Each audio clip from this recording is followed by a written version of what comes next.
नमस्कार दोस्तों, स्वागत है आप लोगों का इस वीडियो में। दोस्तों, इस वीडियो में हम इकाई 6 का अध्ययन करेंगे जिसका नाम है बीजीय व्यंजक। इसमें हम सबसे पहले थ्योरी पोर्शन को करेंगे, उसके पश्चात जो अभ्यास में अंकित सवाल हैं उसको हम करेंगे।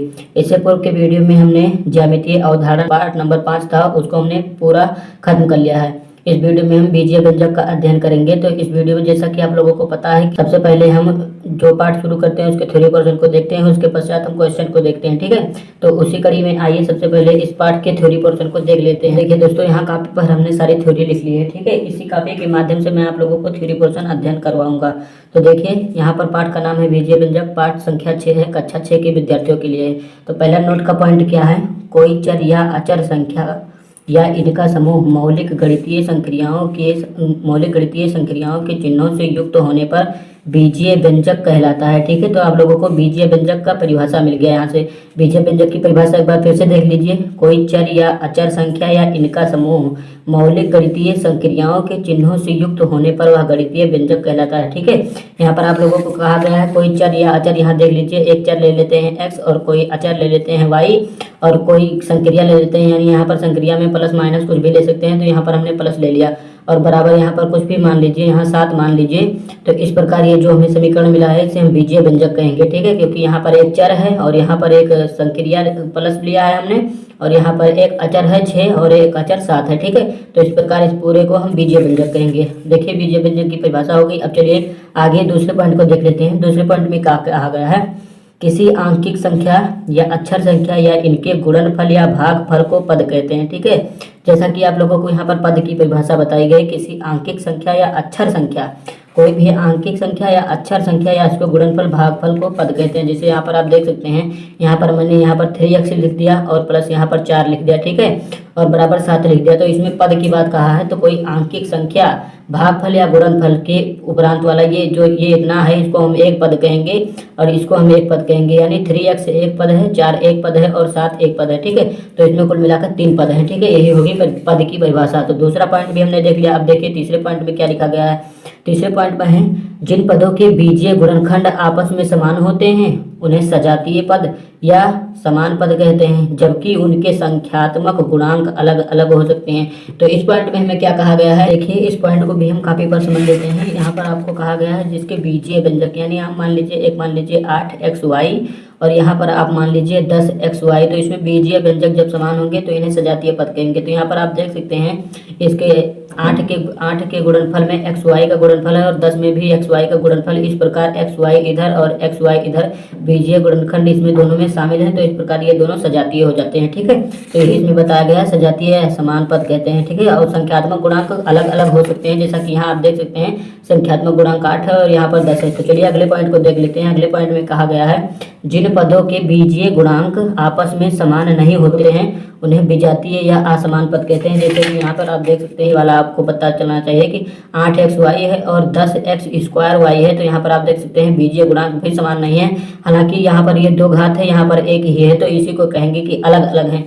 यहाँ पर x एक ही बार है, यहाँ पर 2 बार है, तो इसी को यहाँ पर बताया गया है कि असमान पद कहेंगे या विजातीय पद कहेंगे। अब देखिए दूसरे नोट, आगे वाले नोट में हमें क्या कहा गया, अगले नोट में हमें कहा गया है, समान पद और असमान पद को जानने के लिए गुणांकों पर ध्यान न देकर केवल पद के बीजीय भाग पर ध्यान केंद्रित करते हैं। जैसा कि हमने आप लोगों को पहले बताया कि यदि आप लोगों को सजातीय या विजातीय देखना है, समान या असमान पद देखना है, तो यहाँ पर क्या नाम है, संख्यात्मक गुणांक पर हम ध्यान नहीं केंद्रित करेंगे, केवल बीजीय व्यंजक पर हम ध्यान केंद्रित करेंगे। जैसा कि यहाँ देख सकते हैं 8 और 10 पर ध्यान न केंद्रित करके हम xy और xy पर ध्यान केंद्रित करेंगे और समान असमान पद को पहचानेंगे। ठीक है, तो चलिए अगले पॉइंट को देख लेते हैं। तो देखिए दोस्तों, अगले पॉइंट पर हम पहुंच गए। यहाँ तक हमने अध्ययन कर लिया। अगला पॉइंट है वह बीजीय व्यंजक जिसमें केवल एक पद हो, एक पदी या मोनोमियल व्यंजक कहलाता है। ठीक है, एक पदी कौन कहलाता है, इसको आपको बता देते हैं।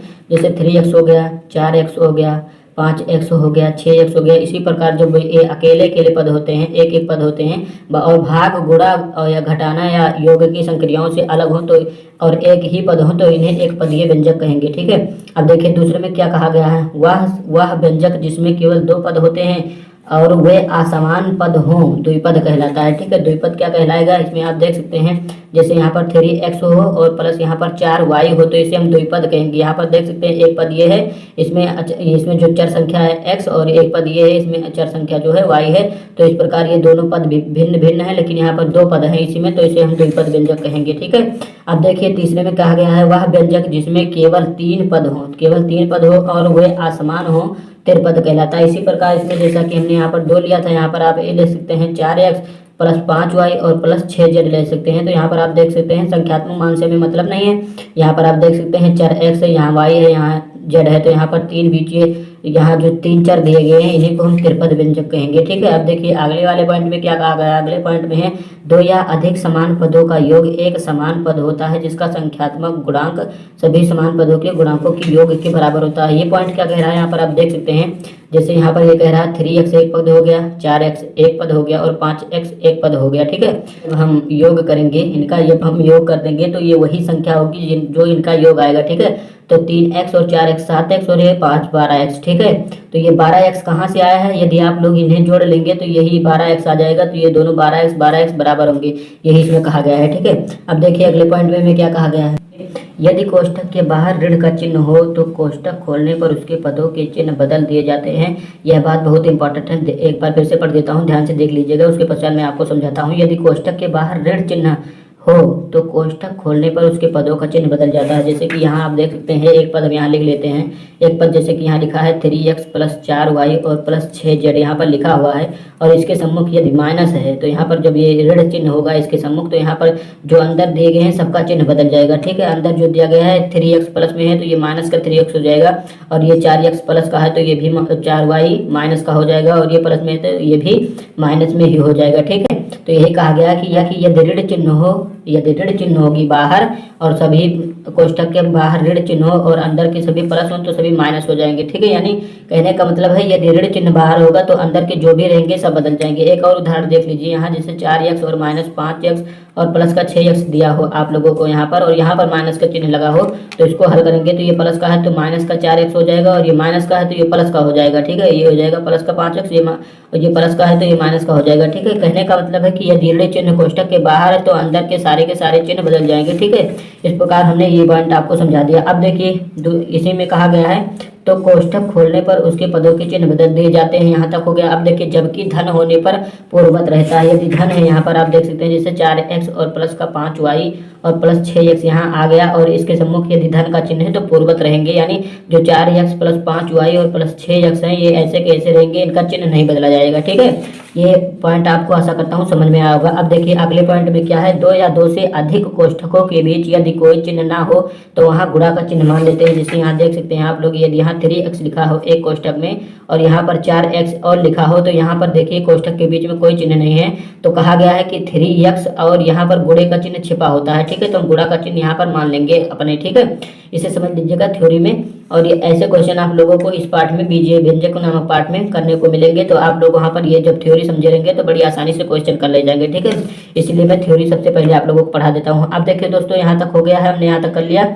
अब देखिए गुणा का चिन्ह मानते हैं। अब देखिए जैसा कि आप लोगों को पता है कि जब हम एक बार थ्योरी पढ़ लेते हैं तो हमें एक नज़र में बीजीय व्यंजक, यानी एक नज़र में बीजीय व्यंजक, यहाँ पर जो पॉइंट हमें अंकित किया गया है ये इस पॉइंट में हम थ्योरी पोर्शन को एक बार बड़ी जल्दी देख लेंगे। ठीक है, जिससे कि हमारा रिवीजन हो जाएगा और थ्योरी हमें आसानी से समझ में आ जाएगी और हम आगे के क्वेश्चन उसी प्रकार फलतः आसानी से कर ले जाएंगे। ठीक है, तो चलिए इसमें पहले देख लेते हैं क्या दिया गया है। कोई चर या अचर संख्या अथवा मौलिक गणितीय संक्रियाओं की चिन्ह से युक्त चर या अचर या संख्याओं का समूह बीजीय व्यंजक कहलाता है। जैसा कि हमने आप लोगों को यहाँ पर एक उदाहरण लेकर बताया था कि x है और यहाँ पर बीजीय जो हमने संक्रिया ली थी परस ली थी और यहाँ पर अचर संख्या 6 है, तो ये जो पूरा मिला था हमें इसी को हम कहे थे बीजीय व्यंजक। ठीक है, तो चलिए अगले पेज पर चलते हैं। अब देखिए दोस्तों यहाँ पर क्या कहा गया है, कोई आंकिक संख्या या अक्षर संख्या या इनके गुणनफल को पद कहते हैं। जैसा कि हमने आप लोगों को पद की परिभाषा में एक बार इसे पद समझाया था, एक बार फिर से देख लीजिए। जैसे यहाँ पर 4x लिखा है प्लस 5x लिखा है तो ये एक पद हो जाता है, ये दो पद हो जाता है यहाँ पर। हालांकि हमें कुछ ही संक्रियाओं को बताया है, जैसे 4x गुणे 5x। अब यदि आप लोगों को दिया है 5x, तो यहाँ पर वही बताया है कि इस गुणनफल को हम पद कहते हैं, ठीक है। जैसे यहाँ पर देख सकते हैं, यहाँ प्लस का चिन्ह लगा है, लेकिन 4 में तो x का गुणा है ही, तो इसी को हम एक पद कहेंगे, ठीक है। अब देखिए दूसरे पॉइंट में क्या कहा है, किसी पद में अंकीय गुणनखंड शेष गुणनखंड का संख्यात्मक गुणांक तथा शेष गुणनखंड अंकीय गुणनखंड का बीजीय गुणनखंड कहलाता है। जैसा कि इस पॉइंट को भी हमने आप लोगों को थ्योरी में आसानी से समझा दिया है। अब देखिए आगे के पॉइंट में क्या कहा गया है। आगे पॉइंट में है, जिन पदों में बीजीय गुणनखंड आपस में समान होते हैं उन्हें सजातीय या समान पद कहते हैं, जबकि उनके संख्यात्मक गुणनखंड अलग अलग हो सकते हैं। जैसा कि हमने आप लोगों को यहाँ पर एक उदाहरण लेकर बताया था कि यहाँ पर 10xy है, देखिए xy यहाँ पर मिल रहे थे, ये सजातीय व्यंजक है, लेकिन इनके गुणनखंड देखिए संख्यात्मक गुणनखंड जो है अलग अलग है, यहाँ 8 है, यहाँ 10 है, ठीक है। आशा करता हूँ आपको समझ में आया होगा। अब आगे देखिए, जिन पदों के बीजीय व्यंजक गुणनखंड आपस में समान नहीं होते हैं उन्हें विजातीय या असमान पद कहते हैं। इसी के विपरीत होगा वो वाला, ठीक है, आप लोग समझ जाएंगे। अब देखिए आगे क्या है, व्यंजक में चर की उच्चतम ऋणोत्तर घात को व्यंजक की डिग्री कहते हैं। यहाँ पर देख सकते हैं, ऋणोत्तर मतलब जिसकी घात ऋण के अलावा कुछ और हो, ठीक है। जैसे यहाँ पर देख लीजिए 5x प्लस 6x और प्लस 7x² y दिया हो, तो इसकी डिग्री यदि आपको पता लगानी हो तो यहाँ पर आप देख सकते हैं ऋणोत्तर डिग्री जो है सबसे ज़्यादा 2 है, ठीक है, सबसे ज़्यादा 2 है, x की डिग्री 2 है, तो इस समीकरण की जो डिग्री हो जाएगी ये 2 हो जाएगी, ठीक है।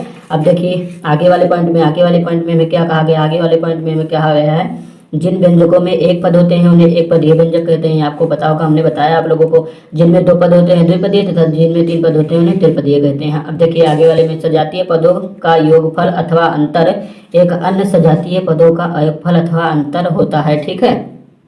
अब देखिए इसमें क्या कहा गया है, इसमें कहा गया है यदि सजातीय पदों का यदि आप योगफल करते हैं, यानी 4x 5x और प्लस 6x इनका योग करेंगे आप, तो 5 4 9 और 9 6 15 हो जाएगा। तो जो 15x आया है इन्हें आप जोड़ेंगे तो 15x ही आएगा, तो ये दोनों आपस में बराबर होंगे, ठीक है, यही इसमें कहा गया है। अब देखिए अगले पॉइंट में क्या कहा गया है, अगले पॉइंट में हमें क्या कहा गया है, कोष्ठक खोलते समय, थोड़ा मैं फ्रेम से कर लेता हूँ।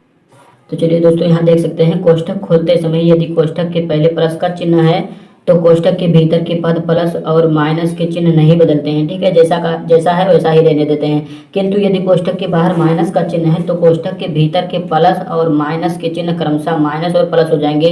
जो कोष्ठक के अंदर प्लस है वो माइनस हो जाएगा, जो माइनस है वो प्लस हो जाएगा, यदि कोष्ठक के बाहर माइनस का चिन्ह, ठीक है, यही बात इसमें कही गई है। अब आगे देखिए, यदि किसी व्यंजक में एक से अधिक कोष्ठकों का प्रयोग हुआ हो तो हम सबसे भीतर वाले कोष्ठक को सबसे पहले खोलते हैं, ठीक है। जैसे कि यहाँ पर जब आप लोग क्वेश्चन करेंगे तो आपको मिलेगा कि यहाँ एक 3x दिया रहेगा, फिर 3x में छोटा कोष्ठक लगाया रहेगा, फिर प्लस दिया रहेगा, यहाँ पर 8x दिया रहेगा, यहाँ पर कोई मंझला कोष्ठक लगाया रहेगा पूरे में, ठीक है, और फिर यहाँ पर आपको 8 दिया रहेगा और इसमें पूरे में बड़ा का कोष्ठक लगाया जाएगा, ठीक है।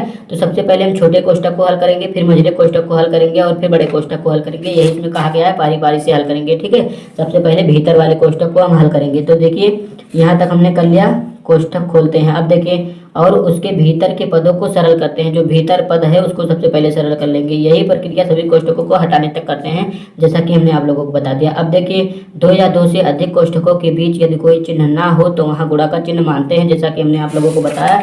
यदि यहाँ पर 3x और यहाँ पर कोष्ठक लगाया गया हो, यहाँ पर 5x हो, तो इसके बीच में यदि कोई चिन्ह नहीं है तो यहाँ हम गुणा का चिन्ह मान लेते हैं कि 3x और गुणे 5x यहाँ पर है, ठीक है, ये गुणा का चिन्ह हम मान लेंगे। जो इस प्रकार हमारी थ्योरी कंप्लीट हो जाती है।